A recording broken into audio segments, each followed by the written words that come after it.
¿Qué es la que hay? Welcome to Tony West DIY. My name is West, and today is the day. We're gonna start a series of videos upgrading the turbo setup for a BW EFR and some Turblown goodies. Even though we had a step back, if you haven't seen that video, you can click on this card right here. I'm not going to troubleshoot what happened on today's video though. I'm pretty sure we were able to figure it out together as we progress with the videos. So we're gonna stick to the schedule. We're gonna push out a lot of information in these videos. So for now on, I'm gonna add time tags in the description of the video. If you don't want to watch the full video, but it's something that you're interested, you can just go and click directly to it. I'm also gonna push English and Spanish videos. It's gonna be 2 videos for each episode. So let's get this party started.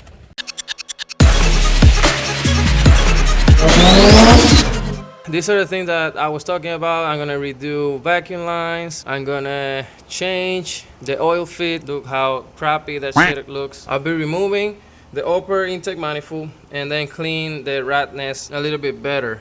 There's some stuff that I would like to remove and try to make the engine bay cleaner. This is the stuff that I'm gonna use. This is a Turblown cast manifold with 2 wastegate Turbosmart. I went with these ones because this specific manifold only accept 40 millimeters wastegates. I got the dump tubes, water lines for the EFR because it's oil and water cooled. The heater line as well because this little snail won't fit on that area. And then the downpipe.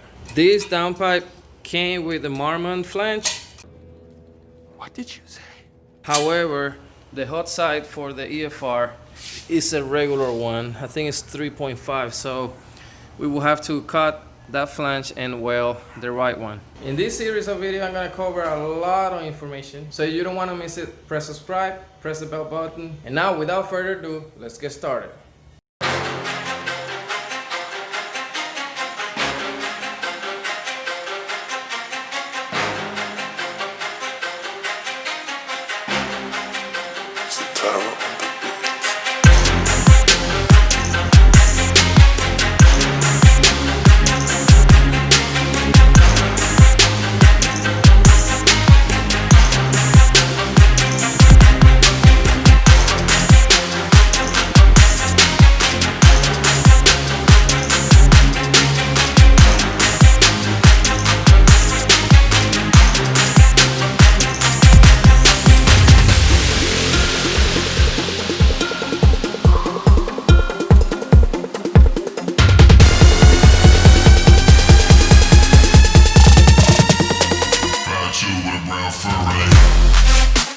Alright, so the first finding was I still have I think this is called purge solenoid control valve.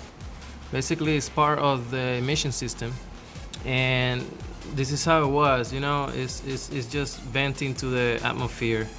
And what this does, this line goes all the way to the back to the fuel tank, and right before the fuel tank it has a charcoal can. Basically, it's just the fumes that comes out of the gas tank. They just recycle it, they push it through this solenoid, and then the computer decide when that solenoid will open, so it will recirculate back to the intake manifold and it get burned. Again, that's just for emissions, but this car, the emission was deleted long time ago. So what I'm gonna do is just basically leave it at the atmosphere on the back in the tank.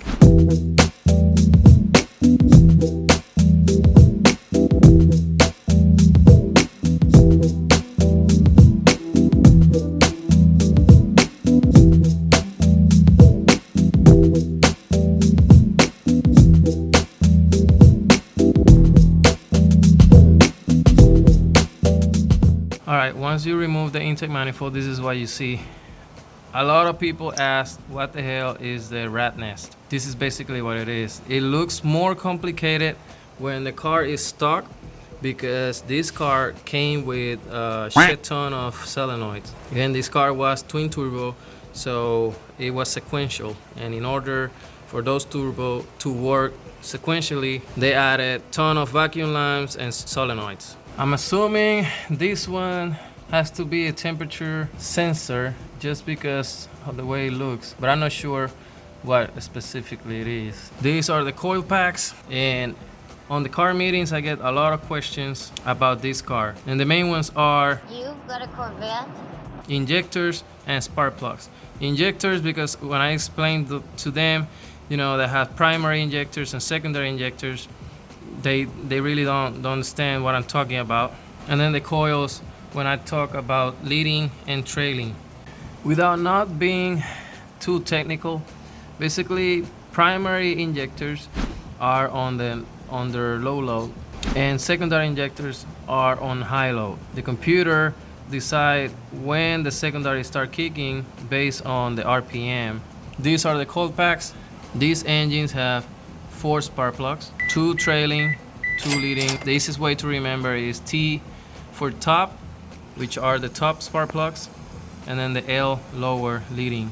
And then each coil has a stamp, L1, L2, and then T1 should be here, T1, and then T2.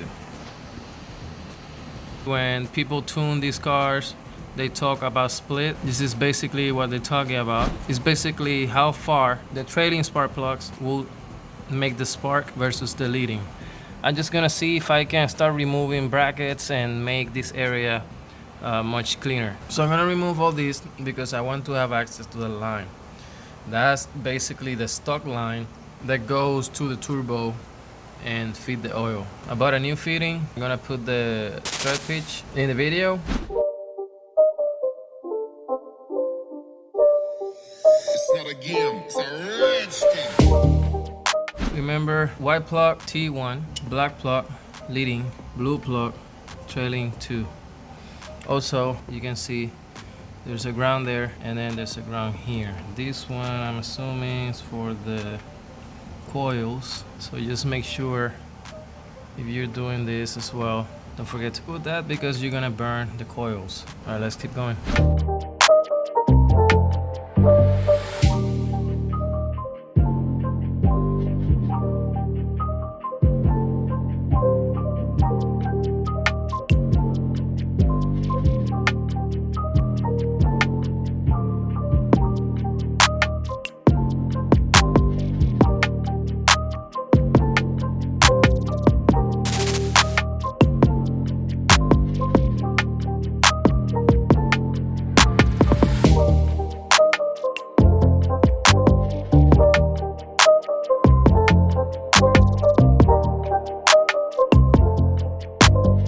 See this line here is a water line.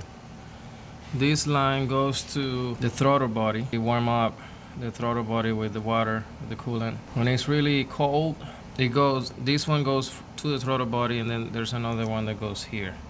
So I just create a bridge and delete it from the throttle body. I realized that the line, the water line, just go from there to here and then goes back here. So I can just make a bridge from there to there and then eliminate that line. This one is not being used, which is this one. This one is the fuel line, which goes to the primary fuel rail. And if you see, that's a factory regulator. This stuff make most of the RX-7 to burn fire. So what I'm gonna do, I'm just gonna replace it with the aftermarket fuel rail and delete that crap. So I can throw a AN line and then eliminate that factory line. So I'm just gonna modify this bracket to leave it what I need. This basically the support of the intake manifold, and then the bracket for the coils and ground. Let's keep going.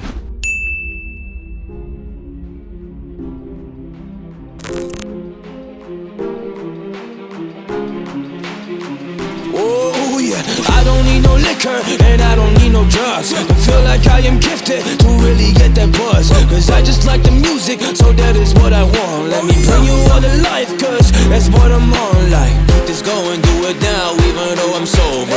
Energy is crazy, yeah, I am taking over. I can really write these raps while chilling on the sofa, cause I am a monster and I came to take it over.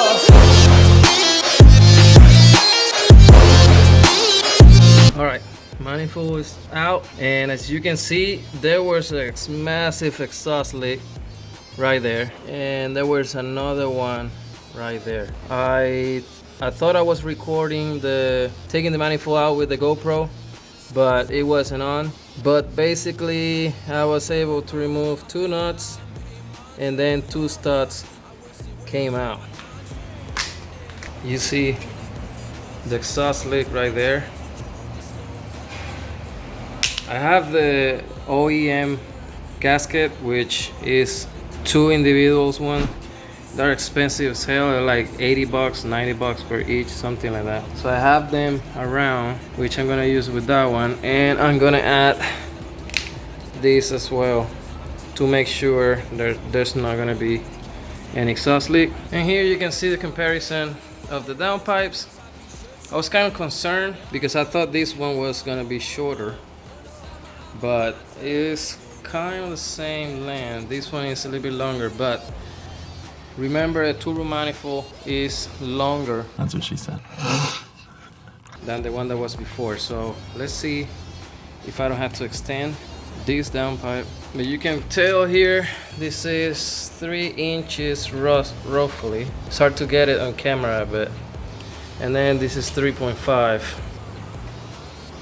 So another concern that I had was this part. This one is roughly 4 inches support, and then this one is kind of 4 inches, so I think it's gonna be alright. Here's the comparison of the turbo manifold. You see there's a crack right there. You guys can see it. I'm glad that I can get rid of this. This is the gasket. Holy mother of God! Pretty sure it had exhaust leak here as well. Yep. There it is. Alright guys, I hope you guys enjoyed the video.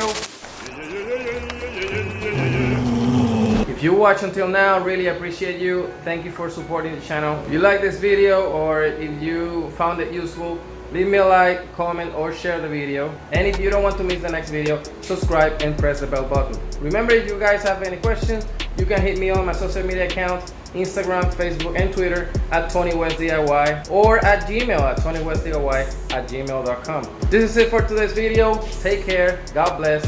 Until next one.